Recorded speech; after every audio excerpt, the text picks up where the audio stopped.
no eres familia. ¿Puedes salir del cuadro? Me estaba secando las manos cuando Renata lo dijo. Su voz sonaba dulce, como si me pidiera que le pasara la sal. Todos estaban en la sala, la familia de Carlos, la de ella, sonriendo frente a la repisa que acababa de limpiar. Los chamacos se retorcían en sus camisas planchadas. El pavo relleno descansaba en la barra, el glaseado todavía tibio, y yo ahí con el delantal mojado, sin saber bien qué acababa de oír. Miré a Carlos. No me devolvió la mirada. Solo deslizó el dedo por el celular, lo guardó en el bolsillo y se acercó a Renata para la foto. Ni una palabra, ni un gesto. Yo tampoco dije nada. ¿Qué iba a decir? Di un paso atrás, luego otro, hasta que la alfombra terminó y quedé en el pasillo. El clic de la cámara. La foto que tomaron seguro salió perfecta. Volví a la cocina. Terminé la ensalada. Limpié las encimeras. Puse la comida como siempre. Comieron como siempre. Todos dieron las gracias, pero nadie me miró a los ojos. Después de la cena, cargué el lavavajillas, mientras Carlos se reía de algo en la tele.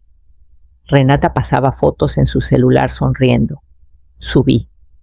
Doblé la cobija al pie de la cama de invitados. Saqué la maleta de debajo. Todavía tenía la etiqueta de la aerolínea del viaje de regreso después de la boda de Carlos. La dejé puesta. Reservé el camión a Guanajuato justo después de las 10. Solo ida. Salida temprano. Nadie subió a ver cómo estaba. Nadie preguntó por qué dejé la cena sin tocar.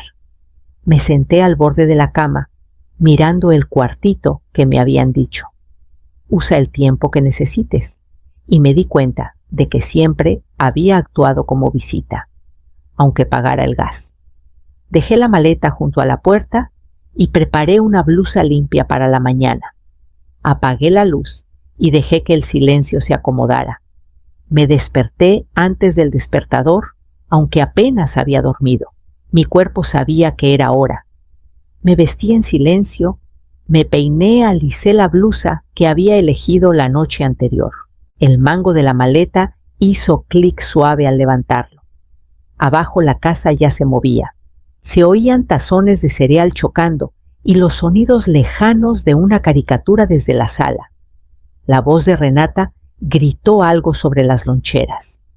Los pasos de Carlos retumbaron al pasar la escalera, luego se perdieron hacia la cochera.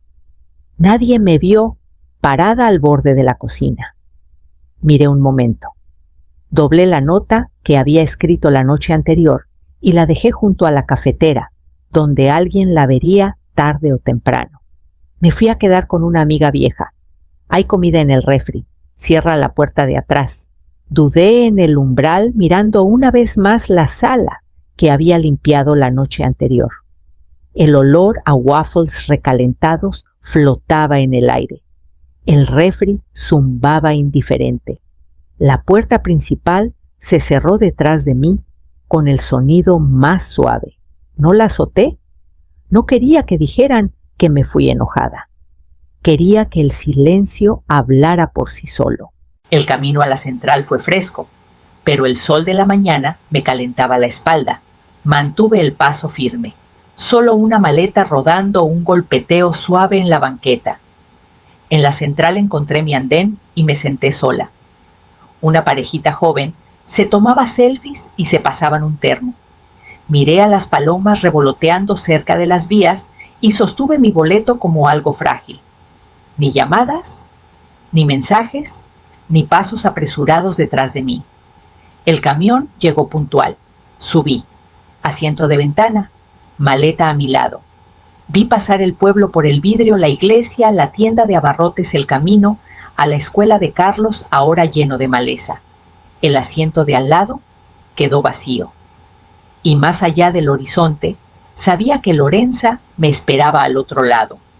Lorenza ya esperaba cerca del final del andén, manos en los bolsillos de una chamarra vaquera vieja, balanceándose sobre los talones, como cuando estaba ansiosa por ver a alguien. En cuanto bajé del camión, vino hacia mí, con una sonrisa que aflojó cada nudo en mi pecho. Cuando me abrazó, solté un aliento que no sabía que llevaba guardado. No había llorado ni una vez en el viaje desde Veracruz, horas de paisajes, pasando el murmullo de otros pasajeros, el traqueteo de las vías. Pero en cuanto su barbilla se apoyó en mi hombro, algo se rompió dentro. Mis dedos se aferraron a la tela de su chamarra y lloré como no me había permitido en mucho tiempo. No fuerte, no desastroso, solo lágrimas constantes que por fin tenían un lugar seguro donde caer. Ya está, murmuró. Ya llegaste. Su casa estaba al borde del pueblo, una casita de un piso con paredes claras y un columpio en el porche que crujía cuando cambiaba el viento. No era grande, pero cada rincón parecía guardar calor una pila de cobijas dobladas, un jarrón con flores silvestres en la mesa del comedor, una fila de zapatos alineados junto a la puerta trasera. Me mostró el cuarto de huéspedes. La colcha estaba lisa, una lámpara pequeña ya encendida, una toalla doblada al pie de la cama. Se sentía como si alguien hubiera preparado el cuarto con cariño, no por compromiso. Había café caliente en la barra y me puso una taza tibia en las manos antes de que me quitara el suéter. Nos sentamos en el desayunador y en lugar de preguntar por Carlos o Renata o por qué llegué con una sola maleta, preguntó por mis rodillas. El viaje, si todavía hacía pay de durazno en verano. Respondí agradecida por la suavidad de sus preguntas. Solo cuando oscureció, tocó mi muñeca y dijo: «Cuando estés lista, hablamos del resto». Esa noche dormí 8 horas seguidas, mi primer descanso real en años, y desperté sabiendo que Guanajuato no sería solo una escala. Para la tercera mañana, en Guanajuato, ya había encontrado un ritmo tranquilo con Lorenza Café. En la mesa de la cocina, un paseo corto por su calle, una tarde lenta, leyendo mientras ella trabajaba en el jardín. No había encendido el celular desde que llegué. No evitaba llamadas exactamente, solo no estaba lista para oír voces de casa. Cuando lo encendí, la pantalla se llenó de llamadas perdidas y mensajes. Carlos había intentado 2 veces, Renata más de una docena. El buzón más reciente sonaba menos desesperado que molesto. «Mamá, la tarjeta del súper no jala. ¿Puedes checar la cuenta? Tenemos planes esta noche». Minutos después, otro. «Y no encontramos los papeles del predial. ¿Estaban a tu nombre o al nuestro?». No respondí. Solo puse el celular boca abajo en la barra y dejé que el silencio volviera. La verdad era sencilla. Nunca actualicé nada después de mudarme a su casa. La escritura seguía a mi nombre. También la cuenta conjunta, solo porque el nombre de Carlos estaba debajo del mío. Nunca pidió cambiarlo. Yo nunca ofrecí. Hasta el título de la camioneta seguía conmigo guardado en mi carpeta en casa. No era para tener ventaja. Simplemente mantuve las cosas como estaban año tras año porque era más fácil, familiar. Además, me trataban como si perteneciera solo cuando les convenía. Todo lo demás, responsabilidad, propiedad, lo que aportaba quedaba de fondo como yo. Ahora, sin mí para suavizar las cosas o llenar huecos, esos pedazos ocultos empezaban a soltarse. Imaginé a Carlos caminando de un lado a otro en la cocina, abriendo cajones, revisando correo que nunca traía respuestas. Imaginé a Renata hojeando carpetas, fastidiada más que preocupada. Y sabía que esto era solo el principio de lo que descubrirían en mi ausencia. La siguiente llamada llegó mientras doblaba ropa en el cuarto de huéspedes, y esta vez dejé que sonara hasta que paró. Lorenza y yo terminábamos de comer cuando saltó una notificación en mi celular. No había visto redes en semanas, pero por costumbre o memoria muscular, la abrí. Ahí estaba la nueva publicación de Renata. La foto mostraba mi vieja mesa del comedor, todavía contra la pared clara, con el contacto chueco que Carlos nunca arregló. La leyenda decía: «Noche en familia, aunque sea un relajo». La miré un rato.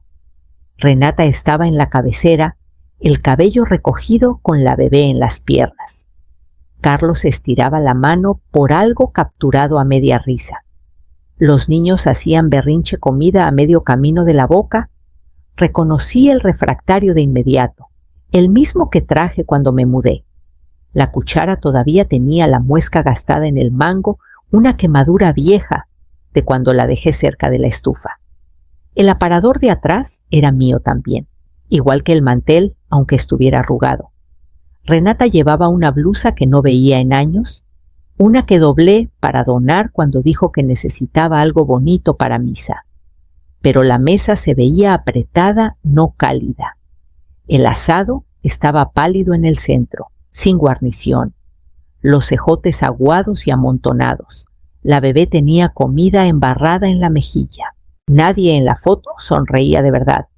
No el tipo de sonrisas que salen cuando te han alimentado bien o cuando alguien recuerda quién quiere su té sin azúcar. Eran sonrisas cansadas, forzadas, suavizadas con filtros. No sentí satisfacción, no exactamente. Pero algo en mí se acomodó. Habían intentado llenar el espacio. Usaron los platos, los muebles, hasta mi ropa. Pero la diferencia se veía. Tal vez no para extraños, deslizando el dedo, pero para cualquiera que supiera cómo se sentía antes esa habitación. Dejé el celular y agarré la canasta de ropa. Las toallas estaban tibias de la secadora, suaves en mis manos. Al día siguiente fui con Lorenza a ver a un abogado. Lorenza nos llevó a la oficina del abogado. La mañana siguiente, un edificio chiquito de ladrillo detrás de una ferretería. El licenciado, un hombre tranquilo llamado Anselmo Garza, nos pasó a una sala que olía a café y carpetas viejas. Puse mi carpeta en la mesa, la misma que guardaba en el cajón de abajo del buró de invitados por años. Adentro estaban los documentos que había juntado sin pensar mucho, escrituras, títulos, estados de cuenta, viejos libretas de banco. No porque esperara que pasara algo, sino porque ordenar siempre había sido mi forma de mantenerme firme. Anselmo revisó los papeles con calma, asintiendo de vez en cuando, haciendo notas al margen de una libreta. «Tienes registros impecables», dijo. «Siempre me ha gustado saber dónde está todo», respondí. Pasamos por cada documento despacio. Redactó mi testamento, actualizó beneficiarios, hizo un cambio de poder notarial. Preguntó lo justo, sin meterse solo para entender mis intenciones. Al llegar a las cuentas bancarias, se detuvo. «¿Quieres congelarlas?», sí, respondí. «De una vez». Me pasó el formato y firmé sin dudar. Se sintió como cerrar una puerta que había quedado entreabierta demasiado tiempo. Cuando terminamos, Anselmo juntó las manos sobre la mesa. «¿Planeas avisarle a tu hijo de estos cambios?». Negué con la cabeza. «No hay nada que discutir. Los detalles le llegarán solos». No insistió. Solo asintió como si entendiera más de lo que dije en voz alta. Lorenza me dio la carpeta al salir. «¿Te sientes más ligera?», preguntó ya afuera. No respondí de inmediato. Miré la carpeta en mis manos, luego la calle que se extendía adelante. «Se siente como si algo por fin estuviera en orden», dije. «Algo que debió resolverse hace mucho». Caminamos de regreso al coche en silencio de acuerdo, y esa misma tarde mi celular volvió a sonar. Pasaron 2 semanas antes de que Carlos encontrara la calle de Lorenza. Lo vi desde la ventana de la cocina, su coche parado un rato largo en la acera, como si no estuviera seguro de haber llegado al lugar correcto. Bajó despacio, manos en los bolsillos, hombros caídos, como si cargara algo más pesado que el aire cálido de Guanajuato. No había sillas de bebé atrás, ni maletas, ni rastro de los niños o Renata, solo él. Abrí la puerta principal a medias cuando tocó. Mamá dijo ojos, pasando por encima de mi hombro hacia adentro, como si esperara ver una maleta lista junto a la puerta. «¿No te despediste?». Lo estudié un momento. Le urgía cortarse el pelo, la camisa arrugada. Pero lo que más me pegó fue la mirada confusión, mezclada con un fastidio que no se molestó en esconder. «¿Tú no dijiste nada?», respondí, cuando ella me pidió salir de esa foto. Tragó saliva, la mandíbula tensa un segundo. No era momento de discutir. Era el único momento, dije. Una brisa se coló entre nosotros, trayendo el olor del jardín de Lorenza. Carlos cambió el peso de pie. Mira, las cosas han estado complicadas. Hemos tenido problemas con las cuentas. Y el banco dijo que la cuenta estaba congelada. Lo sé, dije bajito. Exhaló fuerte, como si esperara otra respuesta. ¿Vas a volver los niños?, siguen preguntando. Renata está hasta el cuello. Quité la mano del picaporte y la dejé caer a mi lado. Carlos, no me tomé un descanso. Me fui. Sus ojos se alzaron rápido. Entonces ya dije. Aquí estoy segura. Aquí estoy firme. Parpadeó como si la idea de que yo perteneciera a otro lado no se le hubiera ocurrido. Asintió una vez tieso y caminó de vuelta al coche sin otra palabra. Cerré la puerta antes de que llegara a la banqueta y apoyé la palma en la madera fresca. Esa noche, Lorenza y yo nos sentamos en los escalones del porche hasta que se puso el sol y le conté todo lo que había dicho. El mensaje vino de doña Delfina, mi vecina de enfrente. Habíamos intercambiado calabacitas y masa para años antes de irme. Nunca se metía en nada, pero notaba todo. Pensé que querrías saber, escribió. Carlos inundó la cocina intentando arreglar el fregadero. Renata gritaba tan fuerte que la oí desde mi porche. Leí el mensaje 2 veces, luego dejé el celular sin contestar. 2 días después, Delfina siguió. Pobrecita, Marisol se enfermó. Creo que Renata sirvió pollo crudo. Pidieron a domicilio y cancelaron a medias. Supongo que no les gustó el envío. No era presumir. Solo actualizaciones como si todavía me pasara el chisme por encima de la barda. Imaginé la casa, mi cocina vieja, la que organizaba por pasillo y fecha de caducidad ahora con toallas en el piso empapando agua. Pude ver a Carlos agachado bajo el fregadero refunfuñando y a Renata sobre su celular, tratando de hacer que los números cuadraran. Pero la imagen que se quedó conmigo fue el refri. Estantes vacíos. Una bolsa olvidada de zanahorias ablandándose en el cajón. No era la comida lo que extrañaban, no de verdad. Era el ritmo, yo sabiendo cuál chamaco odiaba las orillas, cuando se acababa la leche, cómo mantener el arroz calientito sin que se pegara. Era la luz del pasillo encendida de noche, las toallas dobladas y repuestas sin pedirlo. El olor a algo horneándose, aunque nadie dijera que tenía hambre. No eran cosas grandes, no costaban, pero llenaban una casa de tranquilidad. Creo que no las notaron mientras las tenían. Nunca se las pedí, solo las hacía. Ahora imaginaba el silencio de esa casa, no el suave, que sigue a una buena cena, sino el que cae cuando nadie sabe que sigue. El que no se siente como hogar, solo como un lugar, esperando a alguien que lo haga sentir como tal. Doblé el mensaje de Delfina al fondo de mi libreta, luego até mis tenis. Lorenza ya estaba en el jardín. La tierra en Guanajuato se sentía distinta bajo mis manos, más suave tal vez, o tal vez solo había dejado de correr lo suficiente para notarlo. Lorenza me pasó una palita y señaló la hilera angosta que había despejado detrás del cobertizo.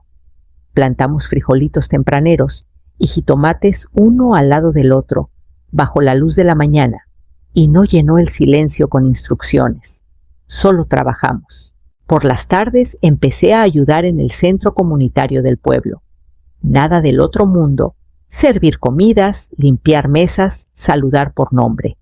Pero algo en eso me asentaba. Me gustaba conocer el ritmo, la utilidad callada. La gente preguntaba por mi familia a veces. Solo decía que me estaba dando un tiempito. Nadie insistía. Reía más. No la risa educada, no el ajá practicado que se me había pegado en casa. Me movía más despacio sin culpa.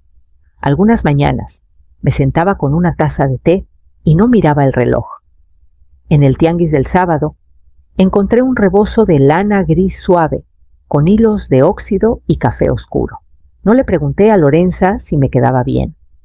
No pensé si era demasiado o lo suficientemente práctico. Solo me gustó cómo se sentía sobre mis hombros.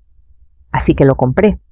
Después me di cuenta de que no había tomado una decisión así callada personal sin aprobación en años.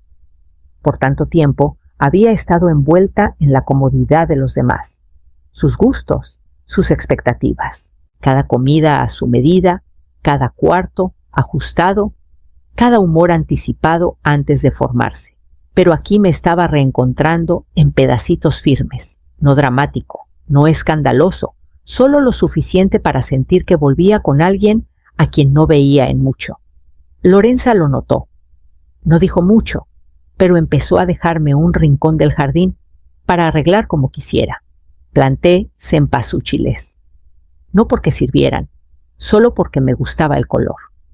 Esa tarde caminamos las hileras juntas regando en silencio mientras el sol bajaba detrás de los cerros. Y la mañana siguiente me preguntó si quería tomarnos una foto. Era el cumpleaños de Lorenza, nada grande, solo unos vecinos, y un pay enfriándose en la barra. El aire olía a menta y césped recién cortado, y el jardín empezaba a tener esa cara justo antes de reventar en flores. Alguien propuso una foto antes de las velitas, y Lorenza me jaló sin preguntar. Todavía traía los guantes de jardinería en el bolsillo trasero y tierra bajo las uñas. El rebozo sobre los hombros, mangas subidas de podar enredaderas. No me arreglé el pelo, no alicé la blusa. Nos paramos junto a los cempasúchiles hombro con hombro. Lorenza sonrió grande y sentí que la mía la seguía natural, no por la cámara, no porque nadie me lo pidiera, sino porque estaba llena y tranquila y exactamente donde debía estar. La foto salió un poco chueca. El sol pegaba fuerte en la esquina de arriba y no estábamos centradas, pero no importaba. Esa noche, después de que se fueron los invitados y el último plato quedó apilado junto al fregadero, me senté en el columpio del porche y volví a abrir la foto. Mi cara se veía más vieja de lo que recordaba, pero más suave. Mi sonrisa también chueca. Y aún así, algo en ella se parecía más a mí que cualquier foto de años. La guardé en el celular. Hasta la puse de fondo. Nadie me había pedido moverme. Nadie dudó antes de incluirme. No hubo pesar de roles, ni títulos, ni quién tenía derecho a estar dónde. Solo estaba ahí, manos polvorientas, rebozo, puesto, risa a medias. Y con eso bastaba. Me quedé en el columpio mucho después de que oscureció. Lorenza salió una vez a verme, me dio una cobija y no preguntó en qué pensaba. Mañana iríamos al vivero a escoger rosales trepadores para la barda de atrás. Me había prometido una sección para sembrar lo que quisiera. Y por primera vez en mucho tiempo ya sabía qué quería.